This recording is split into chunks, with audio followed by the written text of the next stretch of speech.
va faire le tour du camion avec Sylvain des Hakuna Matata qui va nous présenter un petit peu en détail les différentes options de ce nouveau camion.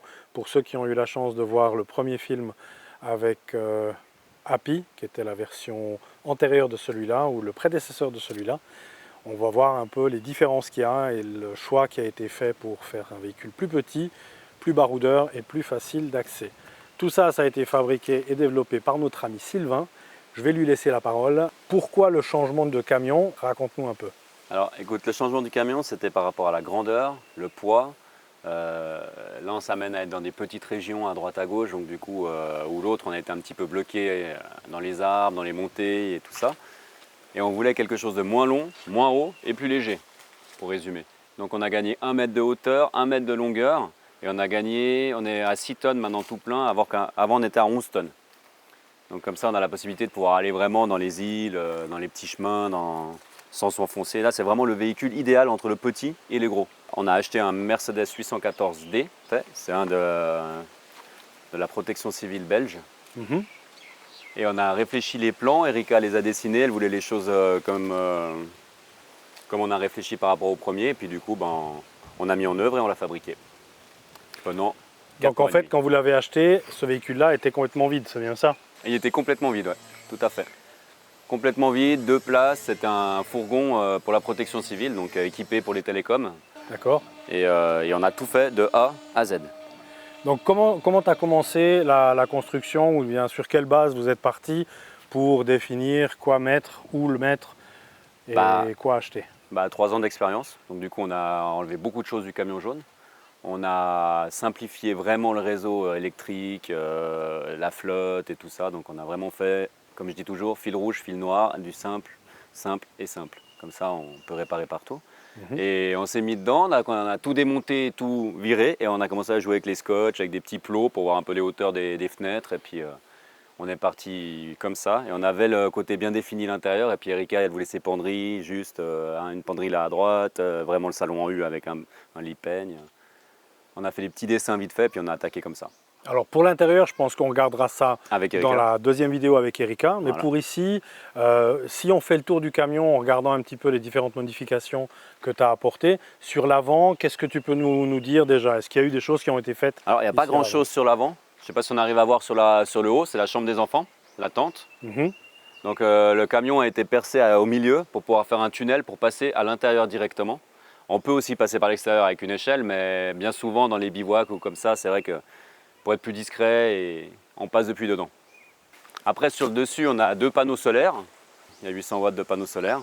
Après on a laissé la même chose au niveau de la marche, c'est la marche qui était d'origine. C'est vraiment le seul truc qu'on a laissé. On a rajouté un store parce que c'est vrai qu'on avait une toile sur Happy. C'était un peu une galère de mettre, il faut sortir du coffre, aller sur le toit. Et là c'est juste à dévisser, c'est vrai que c'est super pratique. On a repris des fenêtres noires pour être un peu plus discret vu qu'on est moins haut que Happy. Donc là, les fenêtres, tu as tout fait toi-même, hein? Ouais. La découpe, la pose. Voilà, toutes les découpes, l'isolation et tout, vraiment la pose, tout a été fait par nous.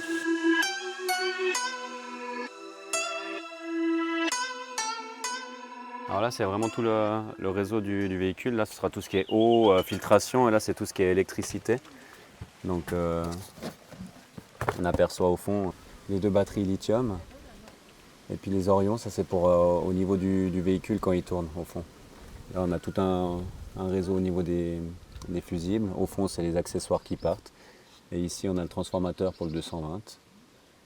Et là en dessus, derrière, on a les... Voilà, on les aperçoit, ça c'est pour les panneaux solaires. Voilà. Okay. Là du coup on a la réserve d'eau, 350 litres.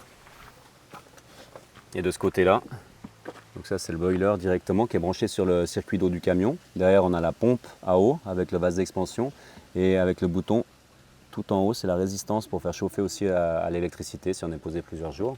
Et ça c'est le système de filtration WM Aquatech, donc avec un filtre à charbon et une LED UV qui va filtrer tout ce qui est les germes ou les bactéries. Okay. Et les caisses qu'on a ici c'est tout ce qui est rangement. Donc on va avoir des pièces de voiture, on va avoir un petit rangement pour Thibaut à côté, Ilan de l'autre. Là on a les pièces mécaniques et là on a les outils. Et ça c'est un rangement pour les affaires d'hiver, été, ce qu'on a un petit peu en trop. Voilà. Et après là, tout ce côté-là, on a fait un petit passage juste pour pouvoir mettre la table, les chaises, les casques, un petit rangement aussi. Voilà. On a plus ou moins fait tout ce qui est rangement et tout ce qui est technique est derrière. Donc là, qu'est-ce qui est spécial ici? On a fait un système parce qu'on voulait vraiment accéder directement sans s'embêter à descendre tous les vélos et tout ça. Donc du coup, on a récupéré un système, un moyeu de roues ici. Et on a fait toute une structure pour pouvoir se reprendre sur le pare-choc qui est déjà en métal. Et comme ça, on a vraiment un grand axe et on a juste à ouvrir l'axe qui vient se reposer directement là-dessus. Et le reclipser dessus. Et on tire la goupille. Voilà. Et du coup, on a mis juste une goupille de sécurité comme les remorques. Après, bah voilà, 2 petites fenêtres à l'arrière aussi. Ça, c'est pour être pour la chambre à coucher. Comme ça, on arrive à avoir quand même une aération. Là, pour le remplissage d'eau. Là, pour l'électricité. Ok, branchement classique. Voilà. Les plaques pour le sable. Le GPL pour ce qui est cuisine. Un petit plein de GPL, ça dure 2 mois de cuisine à peu près, donc on n'est pas trop mal. Là, donc en fait, le véhicule, c'est un véhicule diesel, il faut préciser quand même, qui a un réservoir de ouais, c'est un petit réservoir, 80 litres celui-là. 80 litres. Ouais, mais c'est vrai qu'avec le temps, le recul, on va mettre juste quand même 2 jerrycans de 30 litres, mais on va pas remodifier le réservoir parce qu'on avait 400 sur l'autre et c'était 3 fois trop, il n'était jamais plein, on n'arrive jamais à le vider, donc voilà. Il y a quand même passablement de pays où on se dit, on a une petite crainte au niveau du remplissage, au niveau des stations-service, mais on trouve toujours. Donc avec 30 litres et 30 litres, ça fait 60 de plus 80, on est à 140. On est large, je pense. Et le GPL, il est exclusivement pour tout ce qui est cuisine. Juste qui est cuisine, voilà, c'est pour cuisiner, le GPL. Si on va en dessous, donc, on a quelques astuces là. En dessous, bon là on a le système de chauffage qui est à l'intérieur dans la boîte, parce qu'on a quand même mis le chauffage, même si ici on n'en a pas besoin. Hein. C'est comme l'eau chaude derrière. Ici, donc en Thaïlande, pour ceux qui ne seraient pas sûrs de l'endroit où on a filmé cette vidéo. Voilà, en Thaïlande. Et du coup, au fond, on aperçoit la bonbonne directement. Ça, c'est le GPL qui vient se remplir. Là, on a l'eau usée, le réservoir d'eau usée. Et puis, on est à peu près complet. Ça, c'est pot d'échappement pour la sortie du chauffage. Bon, c'est un 4x4, hein, donc ancienne génération de 93, donc quelque chose de très basique et au niveau de la mécanique très facile à réparer. Et pourquoi le choix d'un véhicule 93 justement?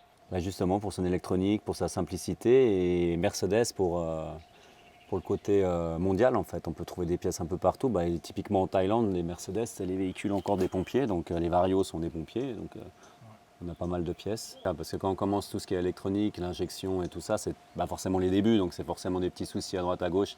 Et on est quand même dans des pays où c'est assez facile de réparer, donc il vaut mieux réparer quelque chose qui est facile que commencer à aller toucher de l'électronique. Voilà. Et c'est des véhicules qui sont vraiment prévus pour faire quasi 1 million de kilomètres, donc déjà pour casser quelque chose, c'est comme des véhicules robustes à la base.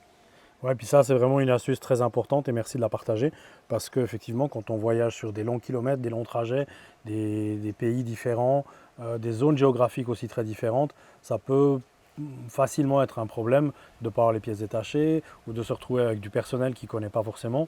Et plus on est dans l'électronique, plus il faut du personnel qualifié, donc ça devient aussi très très complexe. Pour toi, je présume que c'est aussi vachement plus intéressant de pouvoir mettre la main dans le cambouis toi-même puis de réparer tout seul. Le problème de l'électronique, c'est que c'est toujours la même chose, c'est qu'on peut démonter, mais bon, après si on n'a pas la machine, si on n'a rien, on ne peut rien faire. Donc effectivement, là, se poser n'importe où, là typiquement, il y a un taille qui arriverait là, il me dit « Ah, t'es embêté et tout », on sort la roue, on regarde ce qui se passe, voilà, c'est assez facile de réparer partout, quoi. Ouais, on n'a pas besoin d'être à la capitale pour que lui soit branché directement chez Mercedes. C'est des normes euro qui sont plus récentes, donc du coup même le diesel, là ici il est en euro, il est récent en Thaïlande. Mais il y a des pays comme la Russie où on a de l'euro 1, l'euro 2 à des endroits, c'est vrai que ces véhicules l'acceptent bien, et les véhicules récents, beaucoup moins. Et puis en même temps, on voit juste au-dessus de ton coude 2 espèces de loufiaux là, en train de regarder des singes qui nous observent depuis tout à l'heure, cachés derrière dans les buissons. Et on voit Ilan avec ses jumelles en train d'observer les singes. Ah bah oui, là, il y en a pas mal là derrière. Il y en a beaucoup là derrière. Donc écoute, merci pour cette première entrevue, pour ce premier aperçu de ce véhicule. Merci à toi. On a certainement d'autres choses à partager plus tard. Oui, peut-être plus dans la technique après, mais je pense que là pour l'instant. Voilà, merci. Merci. À plus. À plus, ciao.